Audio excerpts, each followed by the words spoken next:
Hello and welcome back to Under the Tree. It's a really great session today. It wraps up our 13-week series. Under the Tree, in case you haven't joined any session so far, is an online space where comms professionals can come together to learn the skills needed to better manage pressure at work. And today's discussion, I'll introduce the panel in a moment, but it's all about kind of what's next into wellbeing. So it's also great timing, obviously, being Mental Health Awareness Week this week, with a focus on anxiety. Some of the research and some of the topics we're going to talk through today are very much focused around that. And as you'll appreciate, anxiety is very much a kind of knock-on effect. When we're under too much pressure and stress, it can cause huge amounts of anxiety. So we're delighted that we're able to talk through this topic in a bit more detail within the context of Under the Tree. So just before we get into today's session, obviously, we're talking about mental health. Mental health can be triggering for some people, so you never need to suffer alone. The best thing to do is to look at the details, which will be appearing in the chat just now. If you do need to use them at any time, please do. They're always there. If you're ever at risk yourself, or if somebody who you know's life is at risk due to their mental health, then always dial 999. As well as the kind of normal housekeeping, if you can close any emails or browsers, just to avoid any distractions, that will make the experience a bit more enjoyable for yourselves. Please do obviously put any questions and comments into the chat at any time. We're going to have a panel discussion, but we will be asking for your questions as well. So there'll be a few minutes towards the end where we can talk through any responses to those.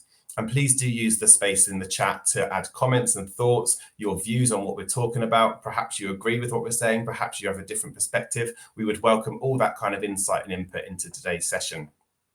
And finally, if you don't already, then please do follow us at Fox and Cat. The main reason being that we will be announcing the future phases of Under the Tree. This isn't the last by any means, but we also provide links to the recorded sessions, things like the top tips and the presentations that the trainers have provided. So it's well worth doing that just to keep up to date on what's happening.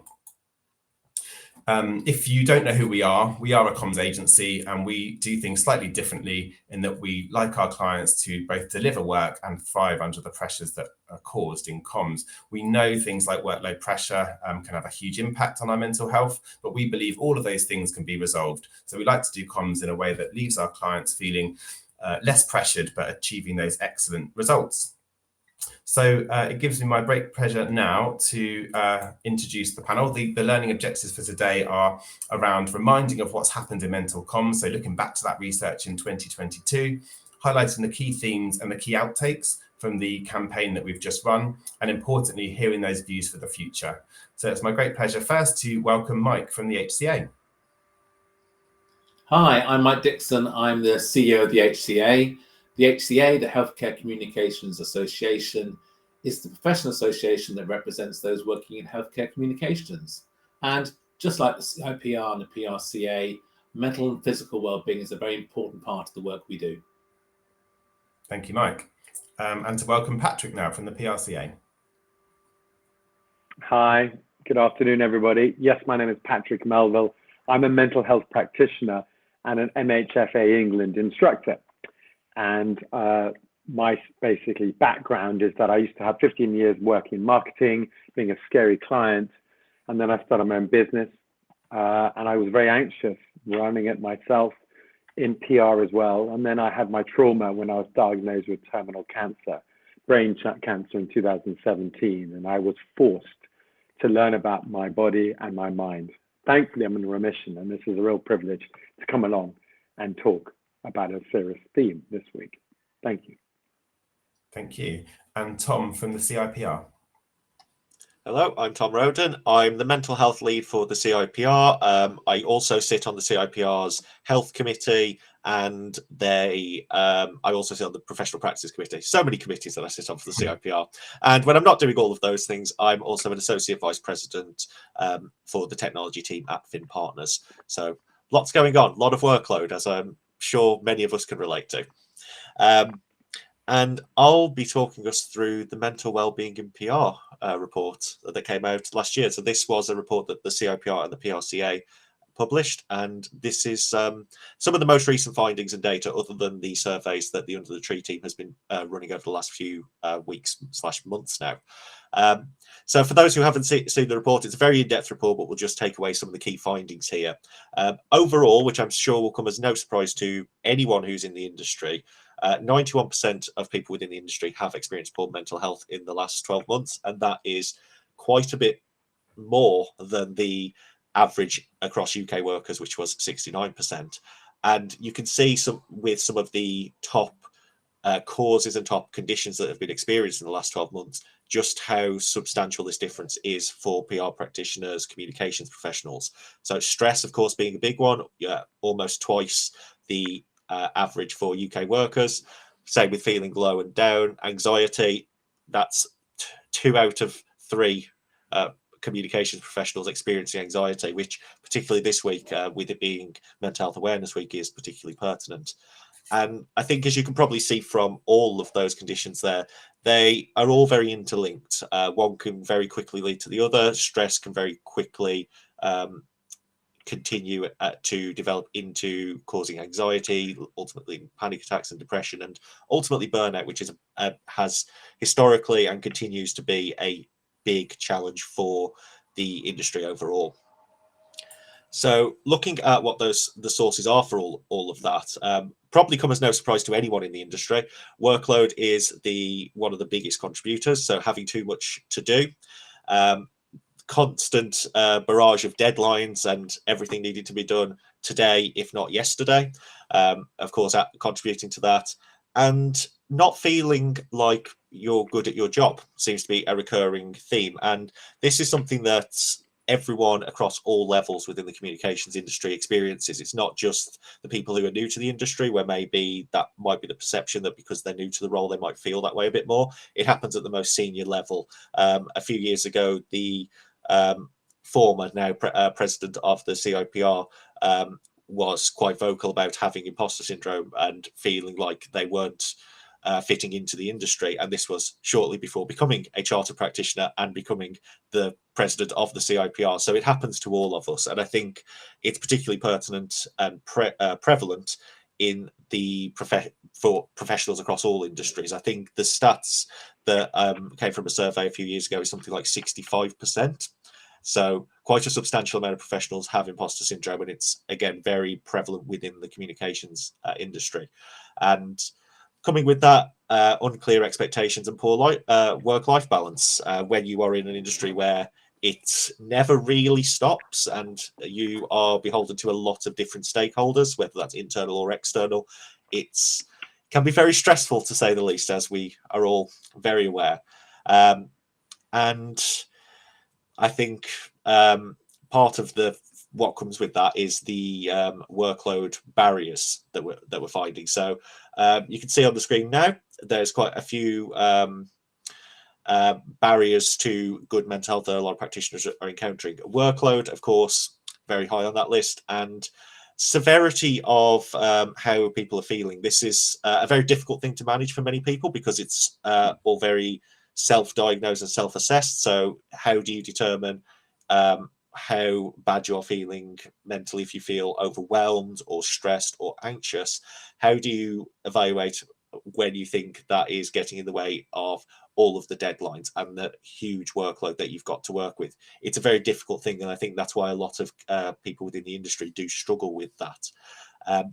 Interestingly, from this, although it is still at 50%, and it is the second largest barrier there, having too much to do at work, this is the first year where it hasn't been the top barrier. So we are seeing some progress in that area, and it's interesting to note that this is the area where we have actually seen, of these top causes, a decrease in practitioners feeling that way since 2021.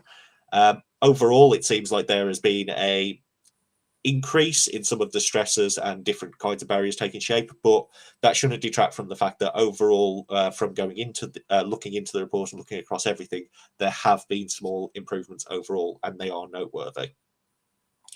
So just to summarize the report overall, and again, I urge everyone to go and look at it just to really get a feel for the full breadth of the data in there. There are small improvements in mental well-being. For as negative as some of those stats may have looked, across the board there are still some improvements, and as we all know, it's a continuous process of improving that. We are beginning to see these improvements, but alongside that, we are still seeing high levels of poor mental health within the PR industry. Workload is a big factor in that, and it is the biggest cause based on the data we've got. And it's unlikely that will change anytime soon. What can change is our approach to it. And with our approach to it changing, also improves for all of us, whether we are independent practitioners, teams at agencies or in-house. As we evolve and enhance our approach to mental well-being within the industry, we can tackle some of the conditions that we're experiencing, especially when we look at things like anxiety being 2 times as prevalent in comms as it is for other UK workers. Again, with anxiety being the theme of Mental Health Awareness Week this very week, I think it's a good time to take pause and rethink our approach to mental well-being across the board. Brilliant. Thank you, Tom. Thank you. And so just to give a bit of context to how Under the Tree was formed, it was certainly an investment on many people's parts. But what we did was examine those findings. We really looked into what was happening. And when you think about the key triggers for things like workload, they're learned skills. We can learn how to better manage these situations. So we wanted to do a training and development approach. So to do this, we formed a shared vision partnership with the CIPR, PRCA and HCA. Each institution has their own mental health policies, but are very much aligned. And we shared their vision and their passion for helping this industry, helping the comms sector to really come to terms with what that means and what we can do practically to help. So that ended up in an educational program. As Tom mentioned with the research, it aligns very much to the needs of in-house agency and independence. And we know where our expertise starts and ends. It's certainly not to deliver the training themselves. So we recruited trainers who are experts in their fields, independent training experts to deliver these skills. But we did want to make sure that we understood the benchmark. Where are we starting from? What do we need to kind of be aware of as we work through the program? And what does that mean after? So the program itself comprised of 6 topics. I won't read through those now, but they're all available on the hub. And those 6 topics manifested into 13 sessions, 2 being panel discussions, the one on the first and then this one today, and 28 new resources, things like the top tips and the presentations, practices that people can use. And we also wanted to make sure, obviously we're busy people, we can't always make live sessions like these. So we wanted to make sure that it was freely available for people to watch whenever was right for them. So it's all available on the hub for 12 months. So we learned 2 things really. Firstly, from the sessions, we learned that when the pressure is on, there's a couple of things we need to do. We need people in businesses able to spot the signs of mental ill health. And then we need people who understand the process that they need to follow to make sure they get the right support, whether that's signposting to external resources or whether that's an internal policy or program. If we don't spot the signs, we're unable to make that first step. Once we have spotted the signs, what tends to happen when the pressure is on is that we can become quite focused on the problem itself. And obviously addressing the problem to some degree requires some discussion around it. But if we spend too much time focusing on the problem and the negativity, it prevents us moving closer to the solution. So we looked with Morgan, who was one of our trainers, around being more solutions focused. And that includes asking ourselves simple questions like, what would it feel like and where would we be if we were to overcome this problem? And what do we need to do to get there? So laying down that really clear route map. But also it's about listening. We need to be better listeners when the pressure is on. Whoever is venting their pressure needs to feel that they're being heard. It might not be that their issue is being addressed straight away, but they need to understand that it's been registered and that action will be taken. We also need to remain connected. So certain people, and it depends on your personality type, might go quite introvert and want to tackle through an issue on their own. But we do work in big teams, particularly in agencies and in-house, that there are people that we can turn to. And it is our teams that will get us through these points of pressure. There's no expectation usually on one individual to overcome a problem in isolation. So it's really important to remain connected, to know how to have those conversations, even things like understanding the small currencies that we have. We all know what expertise we bring to the field, and it's being able to communicate that in a way that is effective. Now, resilience is a term that's often used and used quite a lot, particularly in comms and busy sectors where resilience is a skill that needs to be learned. And obviously we can be trained on it, but resilience isn't something that's a one-off training session. You don't attend for an hour and suddenly you become resilient. It's much more about resilience as a learned skill over time. The environment changes around us regularly, so we need to work on how to be resilient through that. Influencing others, it can be quite a challenge, particularly if you're in a new position or a new post. How do you have gravitas with the people making decisions? So the training also taught through skills and techniques that we can use to help influence others. But we also know sometimes, no matter what training we've done, where we've ended up, we don't always have time to go back and refresh our minds on those. And so it is important to still have some sort of a backup plan. We talked a lot in the campaign about mindfulness being that space you can go to and just have a few moments to try and get some time back and gather your thoughts.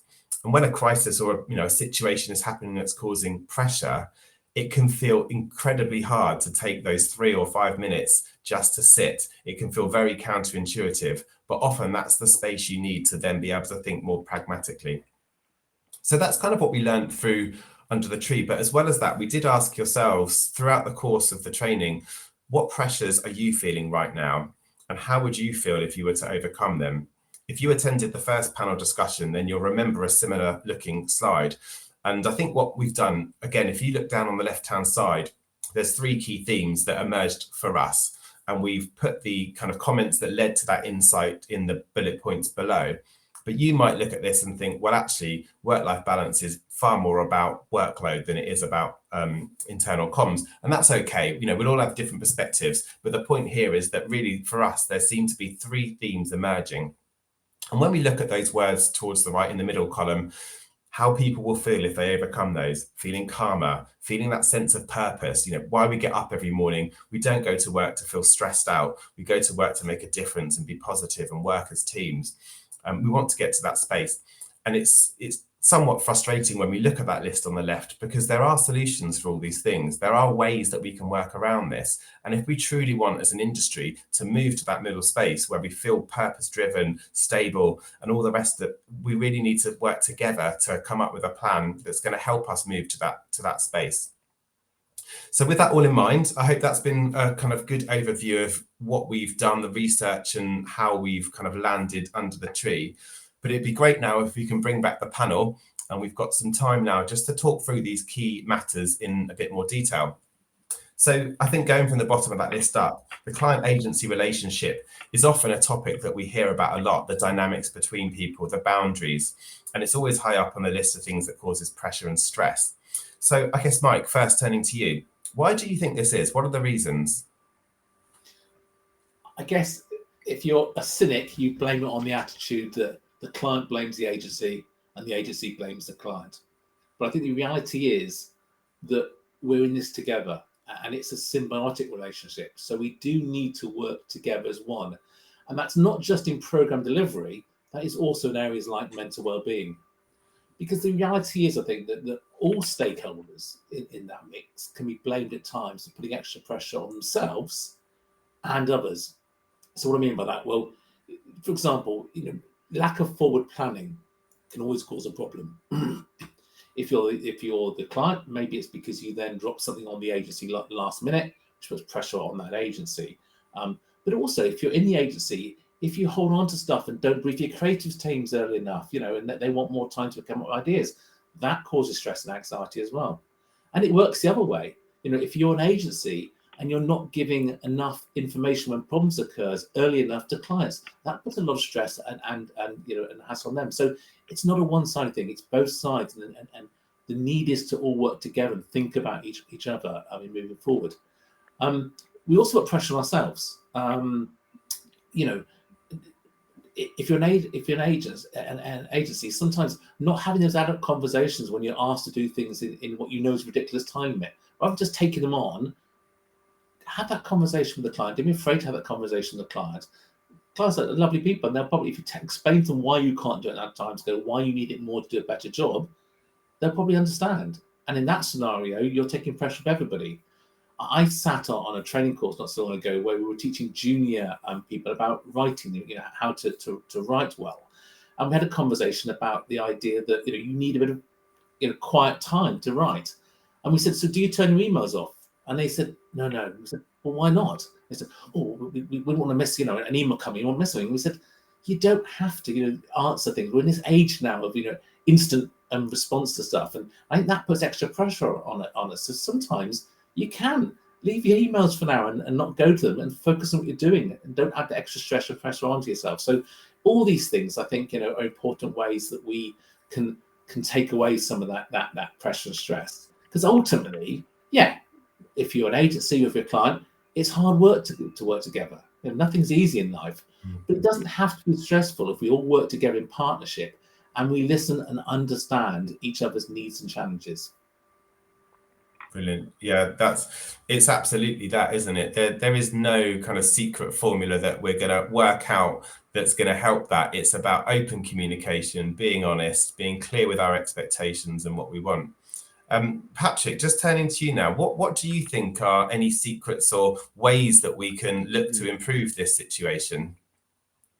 Thank you. So I would lean on the point about emotions. We are in Anxiety Awareness Week, and anxiety is based on emotions, those worries, those fears, and they're taken from the past to predict the future, which is, of course, a lot of the time is not relevant for the moment. You might think of a meeting. For example, when I was pitching a campaign, I'd refer to talking to the same radio station or the same media contact and assuming that they would have the same reaction. My point is about understanding the now, bringing you back to the now and avoiding your emotions. One way is writing it down before a meeting, right? You're being clear. This helps you focus, put it in writing, not let your mind translate it. And then when you go into the meeting, it's a case of building these boundaries. Of course, we're going to look after ourselves. And if we're trying to even inside our business, trying to help someone, that's where the word guilt, I know we just mentioned it already, the fact guilt, we feel a bad person because we are social animals, aren't we? We want to help each other. So again, it's sort of avoiding that kind of feeling and sort of building those barriers to manage what it's like. And I think branding and of course, this marketing PR industry, it's such a strong way of promoting branding. But the irony is that we don't look after our own brand. I really talk about my training sessions. We are brands. Yet we look after us now. We do MOTs on our cars every year. Yet I wonder if you or the listeners and the viewers here now actually, when was the last time you did your own brand? There's so much in the way, isn't there? So it's understanding, getting your mind focused right to be able to have those conversations, as Mike was saying, in a constructive way. Brilliant, thank you. And I think the other kind of key topic is in comms, everything changes. I mean, it does everywhere, let's be honest, but in comms in particular, we're seeing more and more channels that are being launched, different ways to speak to people, different generations coming in with different perspectives. That's just the environment and the audience, but internally, the way that we operate is changing. In pharma in particularly, there's more red tape than there's ever been, and for good reason in some ways, but also that takes time to manage and everything else. So with all this change, it's an incredibly challenging time to be in comms. But what Mike, maybe can we do to help that situation, and what impact can this change have on us? Well, I'm the first to say is from the moment I joined this industry, and you can tell with the grey hairs, that was a couple of years ago, I was told there's nothing as constant as change, and that's as true today as it was then. But I think it is about how we deal with change that it affects our mental well-being. If we handle it well, if we handle change well, it provides lots of opportunities, potential for personal and professional growth. But if we handle it badly, that's when we sort of see the anxiety, the stress, and the overall general decrease in mental well-being. Now, obviously, we've had 13 weeks of some fantastic sessions, and I have to say, when I think about this, there's a couple moments from those sessions that particularly spring to mind. There will be lots more, but the two that instantly come to mind was Richard Evans. I think he's probably early on, for the first half of the sessions, talk about resilience. Because I think we need to be, during change, we need to be resilient in our roles. But he talks about how we can build resilience, and he talks about the RAW model, which is WRAW. So that's workplace resilience and well-being. And it's about, there's 5 pillars: energy, future focus, inner drive, flexible thinking, and strong relationships. And he did a lovely analogy about that, about going on a car journey. And he was saying that the energy one is about starting off with your battery fully charged. I think this is more about where physical well-being is as important as mental well-being. They're not distinct; they relate to each other. So if you're well, you're fit well. If you're taking your breaks from work and getting your fresh air, staying healthy, keeping that energy charged, that makes a difference. Next part of your journey, you need a map to get there, and that's about purpose and focus. That we actually, we know where we're going. We have that direction we're going. So that helps us in terms of staying resilient because we know where we're trying to get to. The inner drive, the motivation, the determination, it is about, if we have that, if we're committed to go and do that, again, that keeps us on track. It means when change occurs, we don't get anxious, we don't get distracted because we know we're motivated to keep going in the right direction. Flexible thinking, well, in any journey, especially nowadays, you get potholes, we get diversions, and it's about, being prepared and flexible enough to adapt to those and not let them throw you off, throw you off course. Where your sat nav is going to give you a good alternative route, you're motivated to keep going. And finally, your strong relationships. Our networks, our friends, as we go on these journeys, are so important. There's people in the car with you that are there to help support you and help you through those change scenarios. If we get all those right, then we get that resilience, and therefore we can deal with anything that change gives us. The other one, which I just quickly mentioned, was Anne. I think it's about halfway through. She talked about about being stressed and the circle of concern, and it's a simple principle. It's the fact that we can't influence everything. So, of all the things that may concern us, only focus on the ones that you can do something about. And if we do that, because we can do something about it, we can feel empowered and we're able to make the difference. I think then that takes, again, that it helps improve our overall mental well-being when change happens. So some great ideas that come out from the last 13 weeks. And I know there's a lot more in there for when people go back and perhaps dip back into some of the great recordings you've got online, Paul. Brilliant, thank you. And absolutely, like change is everywhere. It's always going to be there, and that's going to happen regardless if we're here in comms or somewhere else. So it's about sitting in that situation and working out, okay, so what can I do with my role and my remit to make this situation better and work through that. Tom, I'd be keen to hear as well from the CIPR's perspective if there's any builds or any other learnings that you've had about the topic. Yeah, I think it's important when we look at change because there's two types of change, isn't there? There's the kind that you can anticipate and expect, and you've got a little bit of runway to ahead of, and there's the unexpected one. And both can cause anxiety in your teams and even in yourself, particularly if, say, you're an independent practitioner or you are, say, the head of an agency. And I think the approach we can take to both of them, but this has been covered quite by a few of the sessions over the last few weeks. The approach we can take to both expected and unexpected change is not too dissimilar. If we look at how we normally approach change that we can anticipate, we will put a plan together. We will make sure that it is and ideally an effective plan would be robust and it's accounting for things that could go wrong, and it's communicated effectively. Everyone on the team, everyone who is involved in this change or will experience something as a result of this change is informed and has the opportunity to process that information, and if they've got concerns they can discuss them openly before the change happens. Unexpected change is a bit more unexpected, hence you don't normally have a plan for it. But I think if we've learned anything in the last few years, it's that we can and we are capable of putting plans together relatively short notice and reasonably effectively. And I think that's one of the skills, particularly as communications practitioners, that we all have, because we all have to have it. When was the last time any campaign activity you undertook went off without a problem? There is always something, even if it's a minor one, you always have to adapt to it. And the ways that we can do that in terms of communicating for mental well-being for our teams, the first is being solutions focused. So this was one of the covered in one of the earlier sessions. I believe it was Morgan Lewis covered this. And often when things start to go awry, things start to not go entirely to plan, and this is often the case with unexpected change, we often tend to focus in on this is going wrong, this is a problem, this is on fire, and this is on fire. And it's not a good mindset to put yourself in, because in a lot of cases, if you perceive something as a negative problem, you will make that problem seem a lot bigger, a lot more impactful, a lot more overwhelming. And if we try to get ourselves used to thinking on our feet to think positively of these things, framing it positively of what's the solution here, what can we do, what do we want to change, and then driving that change forward. Fundamentally, that is a very impactful thing, because if the more stressed you are, if you are a leader, the more stressed your team will be. The more uncertain you feel, and the more you focus in on, okay, this has happened. We're not sure what's going to happen, but this is what we'll do. Any sense of ambiguity there or uncertainty is going to not sit well with people emotionally and mentally. It's going to play on their minds. It's going to be a cause of anxiety for them. And in situations where that does happen, change is scary in general.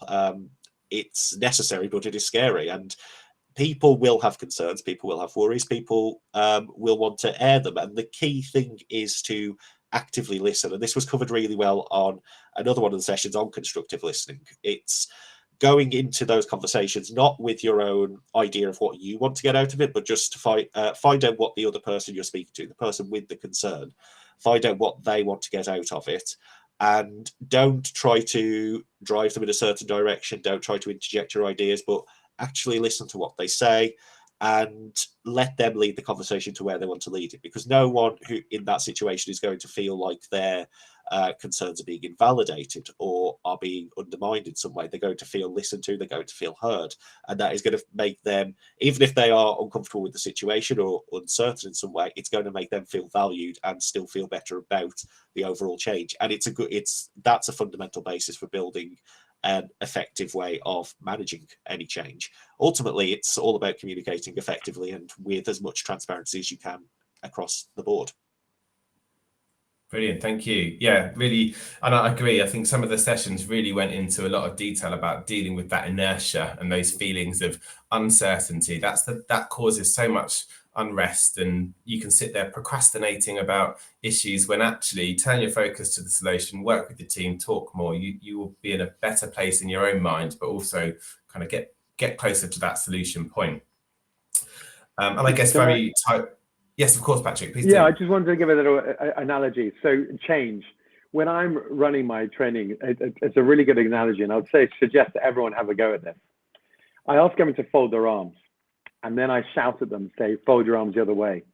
And my point here is that it's a demonstration of change. We don't like change. We're set where we are. And the whole point is to accept, to wait. When we're feeling anxious about change, sometimes the best way is just to wait.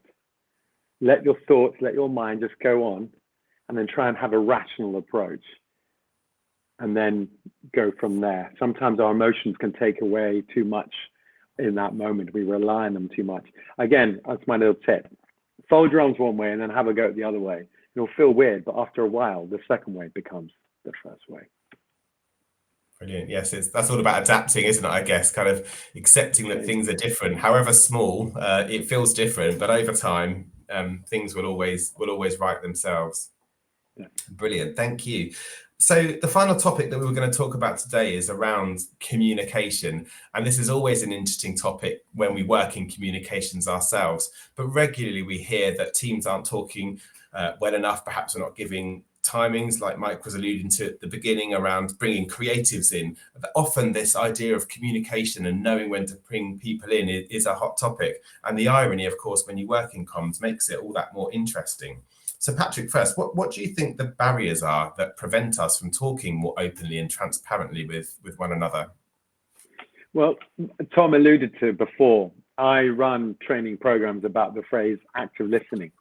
As a mental health first aider and an instructor, the key role is actually when you're trying to talk to someone, the key first step is to listen to them, because it's not just about the words, it's actual, the other parts, and it also, as Mike phrased, it's about physical sides as well. And active listening is a really important way, because you're demonstrating to the person that you want them to be part of the conversation. When I was working on the agency side and I had lots of money to spend and I had lots of lunches, but at very hard times, basically the best sellers, the best people who pitched ideas to me, and even now I realize this is important, the ones who listened to me, didn't go straight into what they had to do in their 35-minute presentation. So active listening is a really good gesture. It's a longer term play. It's not winning that literally 5-minute conversation in a meeting. It's actually about playing it longer. You're showing that you are taking them in. We are social animals, and that's a skill that we've had. And I would just end, and it's brilliant that this was part of the workshop, but most people have never been taught how to listen. So how can you be a good listener if you don't practice that? How can you be good at managing your self-care and others and building your boundaries when you don't practice it? Don't have a go at yourself. Don't have a go at the company around you. And this is a brilliant example. And of course, why this group have got together to demonstrate how to self-care and move.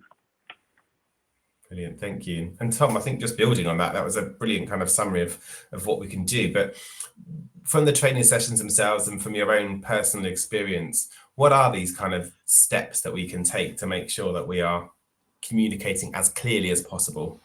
Yeah, I mean, I think fundamentally a lot of it will come down to being transparent and honest and not shying away from things. And I think that's true for any sort of communications activity that we undertake. I mean, being transparent is a good fundamental, but from there, just knowing what you actually want to get from a conversational situation. And that doesn't necessarily mean what do I want to get out from a conversation with this individual member of my team who's expressed concerns. The outcome there could be I want to hear what they want from it, and that's still an outcome from you.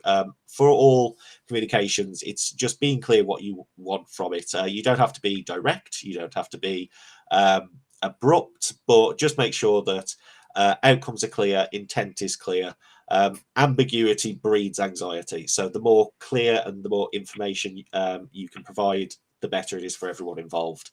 And it's also knowing, and this is particularly important if you are not necessarily communicating with people that you have direct authority over, or say you're not the line manager of, maybe you're not even on the same team as if it's say a company or an agency. If you don't have that existing rapport or authority, knowing how to influence people, and this was covered perfectly in Anne's session. So I would urge everyone who's watching and listening to go and check out that session, because it's perfect for determining a model for how you can actually influence people. I think I'll try not to spoil it too much, because again, I think it's too valuable to just go and see it. She puts it perfectly, but it's ultimately about understanding who you're communicating with. If what do they want to get out of something? What do you need to give a little to help influence them? Is there a way you can manage the situation? Ultimately, what do they want? Do you know that person? We can rationalize that as communications professionals, because if you're planning a campaign, you will want to profile who you're reaching out to, and I mean, you don't want to think of it in that term when it's your own team, but it is fundamentally the same principle of, do I actually know who I'm trying to communicate with? What would they appreciate?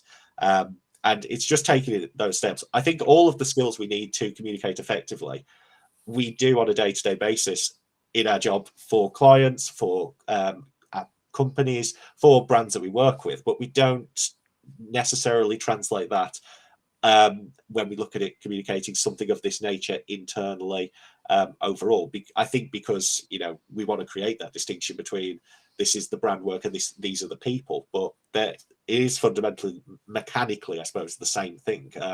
It's just knowing how to approach that. So follow the same steps you would for a campaign, and just know that the campaign is everyone's well-being around you. Brilliant, nicely summed up. Thank you so much. If anyone watching has any questions, or if you're watching on the catch up, do add them to the chat. We're going to do a few kind of closing slides now just to round things off, but if we've got time at the end, we'll come back to the questions, or if you put them in there and the session's over, then we will respond to them in the chat. So do keep any questions or any thoughts coming through. So just to do a very quick summary on the final, as this is the final panel discussion of this phase, it's a huge thank you from us at Fox and Cat to the full Under the Tree team. There were 25 people in total, of course, Tom, Mike and Patrick from the respective organizations, but behind the scene there's been a huge amount of people, whether that's creating content, whether that's training, whether that's helping to promote the events who've been involved. So I just wanted to take a quick moment to thank everybody for their involvement. And of course, the campaign is here to benefit you. It's here to benefit your teams. We had some great feedback so far, as you can see from the quotes, but we've managed to reach just over 4,500 comms professionals who've watched our sessions, either in full or we've engaged with certain parts of it. And that's resulted so far in our initial evaluation of 90% of people feeling better equipped to deal with the pressures of their role. It's exactly what we set out to achieve, and it wouldn't have been able to be possible had you all not helped us to talk about the events, encourage your teams to attend, and of course take part in these sessions yourself. In summary then, I will bring back the panel in just a moment to do some closing comments from their perspective, but certainly from ours, we know mental health needs to be central at most conversations that we're having. If we're not considering people's mental health and their mental well-being, we're not doing due diligence to the culture of the business and how people can operate safely and securely within our businesses. So we need to prioritize it. Individual and team pressure needs to be addressed. We know that commitment and training are critical, and Under the Tree is obviously an educational section of that, but education alone isn't going to resolve the problem. There is more that needs to be done. And in order for us to make that real impact, the whole industry needs to really focus on this. It's not just business owners' responsibilities or line managers' responsibilities. Of course, there are certain remits that sit better with those people, but really it's about everybody identifying what their gaps are when it comes to managing pressure and stress, and making sure that they voice those in the right ways so that you get the support that you need. If you don't already, please do follow us at Fox and Cat Online for LinkedIn. Like I mentioned at the start, very much this is about you understanding what we're doing in terms of managing stress and pressure. So we will be announcing more sessions and more materials that will help you. If you can also complete the evaluation form, that really helps us. If you are CBT accredited, then please do register if you haven't already, or you can just cash in the accreditation. There are respective points by different organisations, so just check on our website, which will tell you how much you can put forward. And like I say, to hear more about phase 2. So we'll just bring back the panel very briefly now. And just in the order we started, Mike, perhaps if there's any closing comments or thoughts from yourself at the HCA. Well, first I think we need to say, Paul, as you thanked everybody else, I think it's very important that we thank you and your colleagues at Fox and Cat, for both the financial input you put into this, but also the personal commitment you put to this. There's a lot of people out probably watching who have benefited from the last 13 weeks. I'm sure will benefit the next 13 weeks watching the stuff that's out there and recorded. And that's no small feat. So I hope, I know the HCA is proud of the work that's gone on in the last 13 weeks. I hope you're proud, and I'm sure the CIPR and the PRCA will be equally proud. So thank you to you and your team. And I think leading on to your actual question, you showed a lot of energy to make this work over the last 13 weeks. And I think that point that I mentioned earlier about the role model and energy, making sure that we're always got that energy, we've got our battery of that car energy charged. I think that's really important to remind us how physical well-being and mental well-being are so closely linked. And that, the adage of getting up and walking away from your desk and getting some fresh air, which we did so well during the pandemic and we've seemed to have lost sight of since, is so important, because if we're physically fit, if we're able, we've had those breaks, then it means when those changes or challenges come along, we're probably better equipped to deal with them. So that'd be my sort of top tip from all the things we talked about in the last 13 weeks. But thank you. Thanks so much. Thank you, Mike. Patrick, if we can come to you next. Well, thank you also, Paul, Tom, and Mike. Lovely to meet you as well, and everyone else watching. Thank you. I mean, this is a little demonstration of this 13-week program, but also a demonstration of how social we are. We are social animals, aren't we? That's the way we thrived. And again, against, I'm sure you might know this, Neanderthals, who are stronger, faster, smarter than we, but they died away. We continue because we're social. So thank you again. I would like to finalize and sort of talk about brand resilience.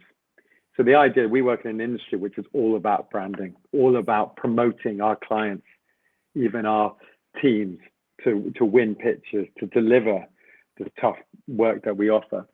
But of course, the idea is that we actually need to focus on our own mental side. And also what I'm saying is that our work is about brand resilience for our clients. Well, we need to build our mental resilience as well, taking that time, turning off the phone, whatever it is. working with your staff members, whoever it is, to really focus on ourselves, our company, our colleagues, and building that mental resilience. Thank you, Patrick. And Tom? Yes, well, as everyone else has done as well, I definitely thank the Fox and Cat team and yourself, Paul, and everyone who's been involved, because I think it's been an incredibly valuable thing for everyone who's watched, everyone who will watch, and for the industry as a whole. And I think probably the most important thing we can do at this stage is to remember that we are, as an industry, more than that, we should think of it more as a community. So we have here 3 separate organisations, each with members, each that operate within the same space, more or less, but with some, basically independently. But we're still coming together because this is a issue that's affecting everyone across all of these organisations, across the PR and communications community itself. And I think the reason that's so important is partially because, as Patrick said, we are social animals, and coming together is really helpful for us. But it's also because sometimes, if you're, say, an independent practitioner, it can feel a bit isolating inherently because you don't have the same sort of support network as people in-house might have, or people in an agency might have. And there has been several cases of independent practitioners suffering with their mental health and struggling through it because of this. And it's just important that we always think each other as a community overall, and building that sort of interconnected network between ourselves.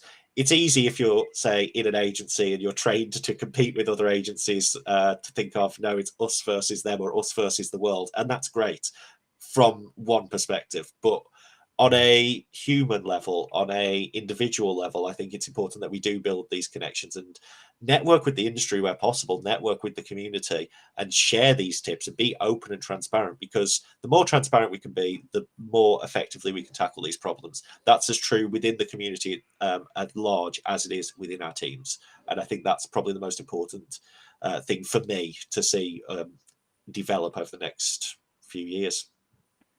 Brilliant, thank you. Yeah, absolutely agree with all of the above. It's been a great project to work with you all on. I think for me, it just shows the value of true collaboration when you've got a shared vision, a shared purpose, a shared goal, and you've got the passion and enthusiasm. We've all come together and hopefully delivered something quite successful. So thank you to you all. And thank you everyone for watching. As I say, there will be further announcements about Under the Tree in due course, and we hope it's been of benefit. Thank you so much for joining us. Thank you, Paul.